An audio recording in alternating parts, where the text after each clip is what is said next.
Good evening. Well, one day after the tragic plane crash in Foveaux Strait, the community remains stunned. Because we are a small community, something like that happens affects all of us here. Especially our sympathy goes out to anyone who's lost loved ones in the tragedy. Our deepest sympathy from the station and from all the community. But one thing that's also emerged along with the sadness at the loss of life is also a positive and a sense of pride in the community and how the rescue operation was carried out. It seemed to involve the whole community, it seemed to be efficient and go very well, so that 5 people were pulled out of those freezing waters in Foveaux Strait. Tonight we want to celebrate the people involved in that rescue and also find out how it happened. So it's a warm welcome into studio. A radio operator for the Bluff Fishermen, Mary Leask. Very warm welcome, good evening. Thank you. And also Sergeant Noel Boniface, who was tied up as coordinator of the rescue operation overall. Welcome along, Noel, good evening. Thank you, Jerry, good evening. Now, the scale of this tragedy, it's very hard to take in. When something like that happens, yes, I suppose to police and anybody else involved in the emergency services, a water-based emergency is always one that we tend to fear the most because of the enormous difficulties you have in getting to the people and that need to be rescued. Okay. Especially in the vast area of Foveaux Strait, it's such a big area that people don't realise how big an area it is that we have to cover at the time. Now, Mary, that's an area you've covered so many times. You've spent many millions of hours on that. How does this one compare with other situations you've had? This is the largest tragedy that we've experienced in the Straits. Unfortunately, because we're still working today, we haven't had time to come to terms with what has happened. It's something that will come to us in a day or two. Well, that's something interesting, Noel. I mean, it's a tragedy, it's sudden, it's out of surprise, but how are you equipped to stay focused and carry out the coordination and the operation that you need to do? Well, we have to do what we have to do. We plan for these tragedies in years gone by. We've got procedures and plans and everything set up. We know who to contact, who we have available to us, who we want when any given tragedy or scenario arises. So what have you got, a list that you just immediately you pull out? Yes, yeah. We have a list, and between us we share the information to help each other to make things go as quick as possible. And ironically or happily, there was a training thing only on the 5th of August, I understand. Yes, on the 5th of August we run a tabletop exercise with the Invercargill Airport. The scenario there was an aeroplane accident on the airport.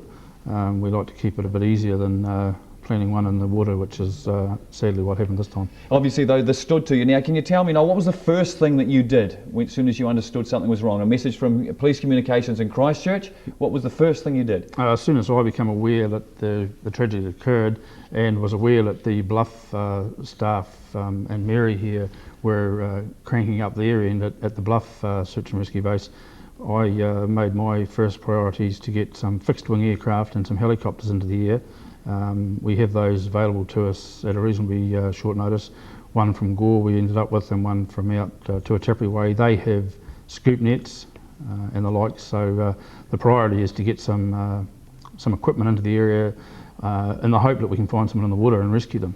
Now, meanwhile, Mary Leask, you'd moved into the Bluff police station, and your concern, I guess, was with the vessels. Well, my concern really is because of the number of life that was people that was mentioned to us that was in the aircraft, getting vessels to them immediately, and all other emergency services making sure that we cross-check that everybody's informed of the situation. What was the response from the vessels? Our response was absolutely tremendous, unbelievable. What sort of ships were available at the time, or boats? We used charter boats, fishing vessels, anything that we could use within safety of weather. Fortunately, the weather conditions were marvellous. They didn't deteriorate till late in the evening. We used the Sanrangia Toto, a huge vessel, a big trawler. They came into the area and assisted with the search as well. Now, in the meantime, you'd got the fixed, going back to you, Noel, you had the fixed wing aircraft and the helicopters out doing their job, but it was wait and see. Now, what was that time like? That's the bit that is probably the most difficult.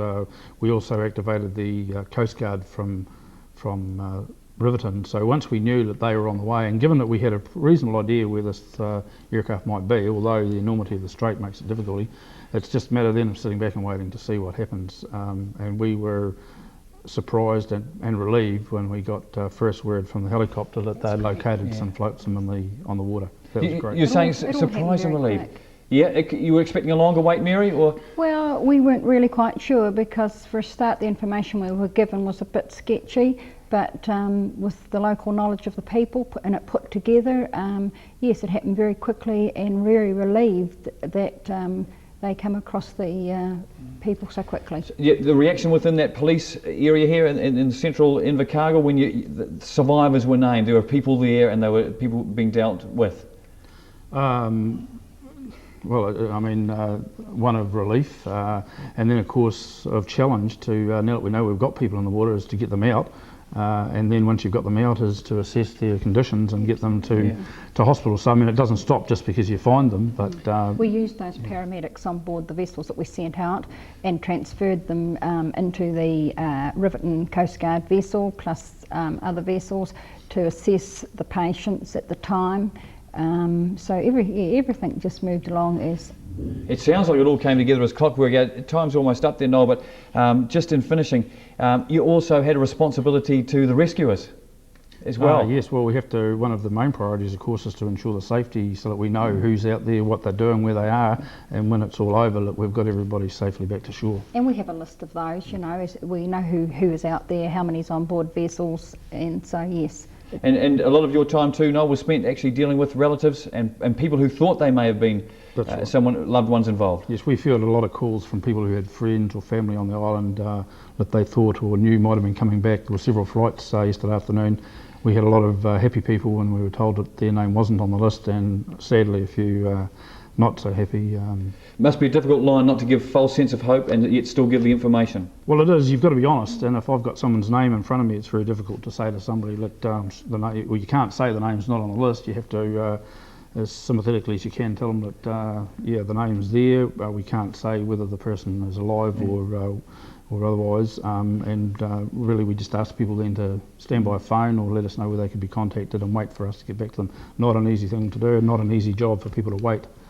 For policemen to come. You did it well, and the police team did it well too, Mary. And your thought on all those who were involved in that rescue, just in finishing? Well, we couldn't thank them enough, you know, but we're lucky that we live in the south here and we have such small communities, and people are just so willing that it's unbelievable where people come from, and we really appreciate the assistance that we were given from all walks of life. Thank you very much, Mary Lesk, hitting it the nail on the head there. And Noel Boniface, thank you very much for your contribution as well. There we have part of the rescue, and we'll be going on further. We've got paramedic Dave Hay coming in next, plus we also went out this morning to check on Noel Anderson, who is on the Riverton Coast Guard, the first one to take survivors on board. That's next.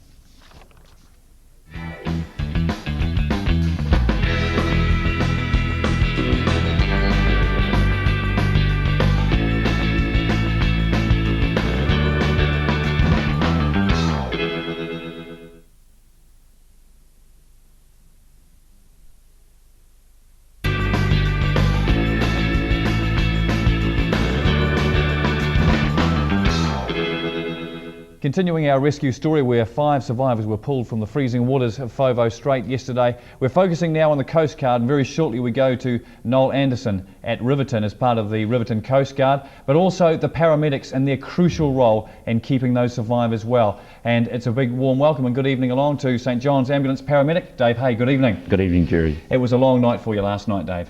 Definitely, yes, very much so. How does it compare with other experiences? How does this one stack up or stand out? Last night's was exceptional in the fact that we had, as it turned out, a large number of patients to deal with, and the location of the incident, of course, in the strait itself poses a lot of problems as far as getting to the people involved. Must have been a lot of things going through your mind when you first got that call up and you went down to Bluff.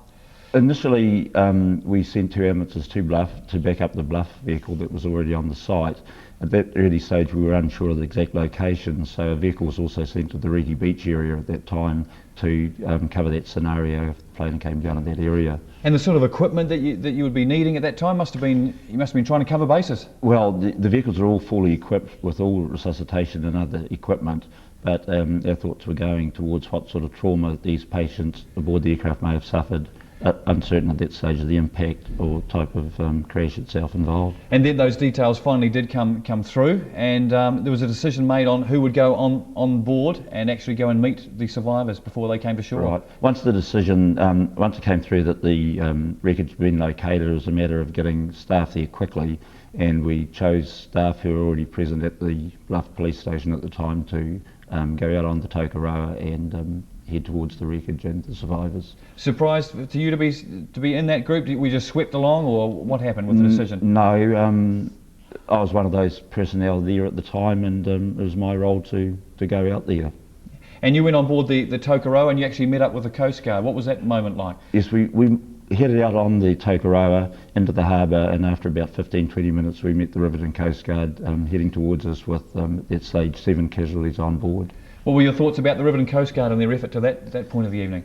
Tremendous. I was extremely impressed. One, the speed they got from Riverton to the site initially, and just the treatment and every other aspect that the crew members had carried out at that stage was. Thank you, Dave. Hey, back with you very shortly. Now, speaking of the Riverton Coast Guard, and of course Noel Anderson was the skipper of that, we caught up with him earlier on this morning to get his reaction to events, and of course he was with the boat aptly named Foveaux Rescue.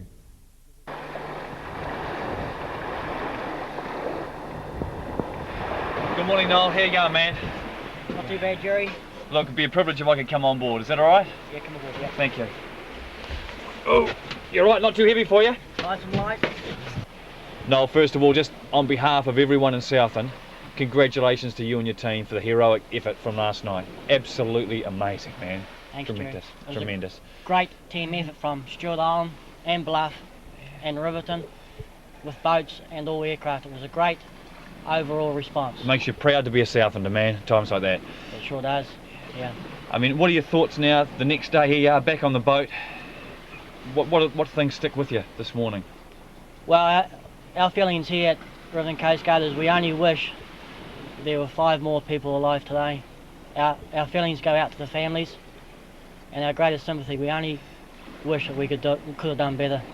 But it was a great effort, Noel. And do you mind just taking me back through events, like where did it start? Obviously the siren went, as it always does here for the Coast Guard. How long before everyone was in the boat?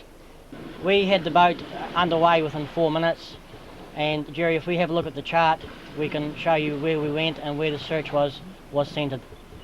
So where did the rescue start from, Noel? As far as Riverton Coast Guard was concerned, we started here at Riverton, Jerry. We had some idea that maybe the centre of the search was going to be off Bluff Hill, which is over in this area here.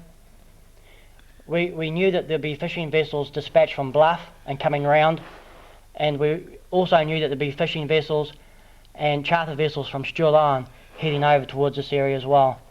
So in light of that, we decided to do a search from this area in here, from off Invercargill Airport, and come through here, lining up a transit division from Invercargill Airport to Stewart Island. So when you pulled into the Reedy Beach, you were trying to get what, a visual line of the flight that the plane might have taken? Yes, just trying to pick up a route that the plane would take, the Southern Airplane would have taken. As I say, because the Bluff and Stewart Island boats were going to be doing this area, we were coming from the other angle, and we came up through here and located a wreckage of a life raft. It looked like to be a life raft, a sunken life raft, and groups of people in the water. So Noel, what was that moment like when you first saw that there was a survivor there? It was a great relief that we actually came across that part of it. To find people alive was a great feeling. And just looking at the boat, the steep sides of it and the water and the movement around, it must have been very difficult to haul them aboard. Oh, for sure, and very, very heavy hauling in people that are wet and cold and lifeless.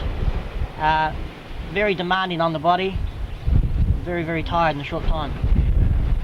Now, the first group you saw, there were 4 there. Now, there was a difficulty with one of them. Yes, one of them was disappearing under the water, and at that time one of my crew, Leanne, dived in and retrieved the person that was going under.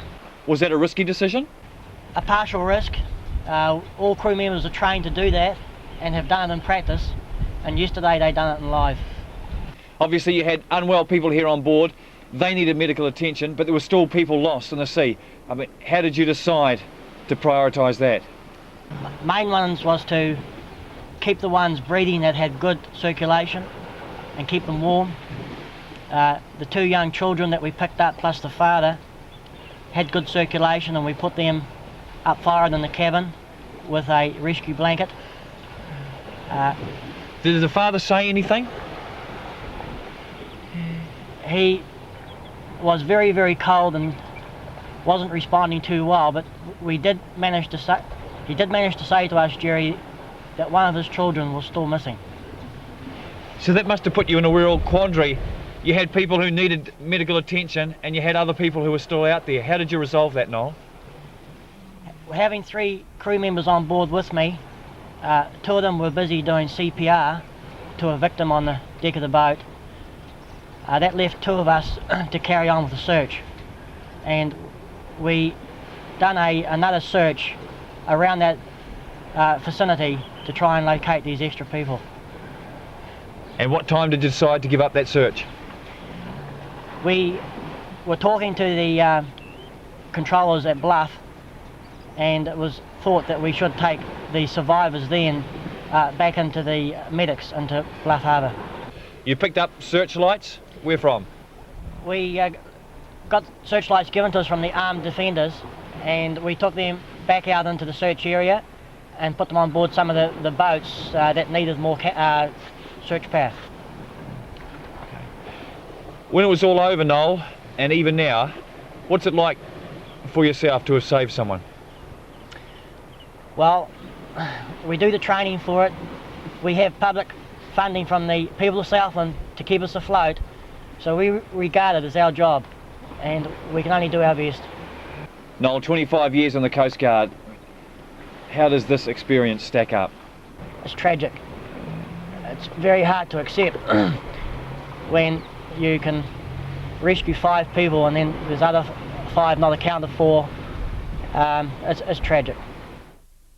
Tragic, he says, but we think also rather heroic, though he refused to allow us to use that word. Congratulations to Noel Anderson, the Riverton Coast Guard, forming part of a team. There's 14 out there at the Riverton Coast Guard, but Leanne Shaw was the one who went in the waves and rescued someone out of the water, and also involved with Stephen Pratt and Chris Musgrove. So congratulations to all of those. They were an important part of the team. Also an important part of the team were the paramedics, and Dave Hay was right in there amongst them. So, I mean, obviously the team on the Coast Guard had prepared the patients for you as well as they could. How did they help? Generally, when myself and a fellow paramedic climbed down there, the first thing we were first met with was 7 victims.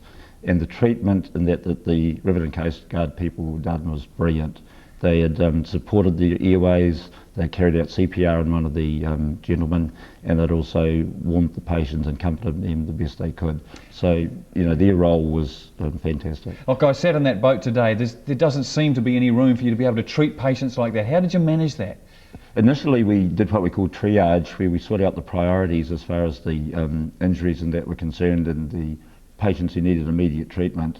Sadly, 2 of the people on board were deceased, so we removed them back to the Tokoroa to give us more space, and then we went about treating the remaining 5 survivors on the way to the Bluff. 3 of your paramedics there, Dave. You must have been stretched. We had 3 paramedics on the water, plus one of the Bluff ambulance officers who's got many years' experience dealing with sea rescues. Probably we couldn't have allowed space for any more because of the confines of the life raft, but the speed with which the Riverton Coast Guard vessel got into Bluff was impressive, and as I said, the ongoing help from those members was much appreciated. And that's, you bet you appreciate that, speaking of the urgency to get to shore, and when you got to shore you ran up against this wide community of support that everyone's talking about. That was the amazing thing, as Mary and Noel mentioned earlier, the Bluff community, when things like this happen, they come from everywhere, offers of help, and we were extremely impressed. Plus we had a large number of ambulance crew and ambulance vehicles stationed at the Bluff Wharf awaiting arrival. We don't sort out any particular people. Was there an example of just of the help that was given to you? Well, one thing comes to mind. There was a sister from Bluff, I think Sister Margaret Butler, who spent a lot of time helping comforting one of the young children involved with the tragedy, and she actually accompanied this young boy all the way to hospital in one of our ambulances. And her support, just the caring nature of that lady, just gives you faith back to the people of the community. Now, looking back on this night, David Hay, what will your main thoughts be? Main thoughts, one, a tragedy.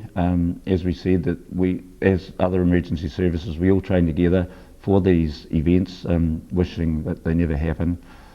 One of the things the ambulance service in particular is feeling sad about is that the airline involved we have a very close working relationship with.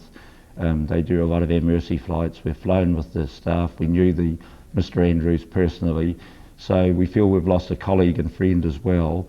And our thoughts go out to Mr. Aitchison and the staff, and words at this stage can't express how we feel towards a company we have so much confidence in. Thank you very much, and thank you very much for the input of St John's Ambulance and all the paramedics, Dave Hay. Yeah, congratulations. Thank you, Jerry. Well, there we have it, the people who work so hard to help the survivors and to bring them back. And then in the next half, in the last section, there's the ongoing dealing with the human trauma of those who have had loss and those who have even survived, coping with the trauma. That's next.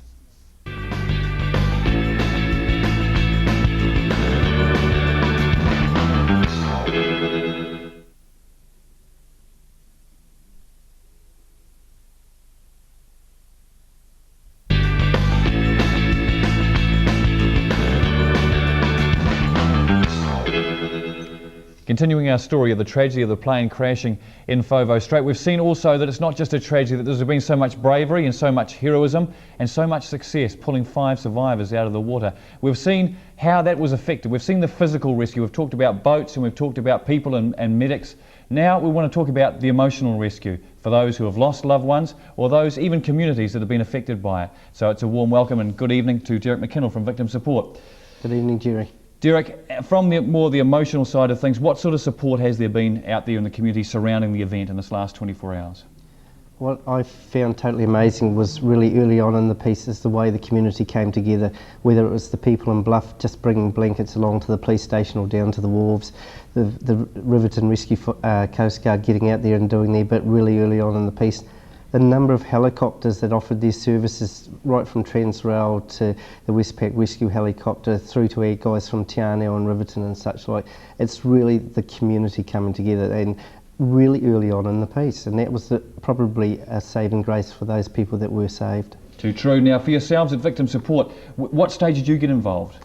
Really early on in the piece, because once the tragedy started to unfold, then we realised that we were dealing with 10 people on that plane, and when you're talking about those 10 people, you then had to start identifying the families, and from there the loved ones and where they live. For a start off, we had to identify, were they local people, were they from outside of Invercargill. We did have overseas tourists involved in the whole thing, so right from the early go it was doing a little bit of putting a jigsaw puzzle together, as finding out exactly who the people were, who their families were, and where that support was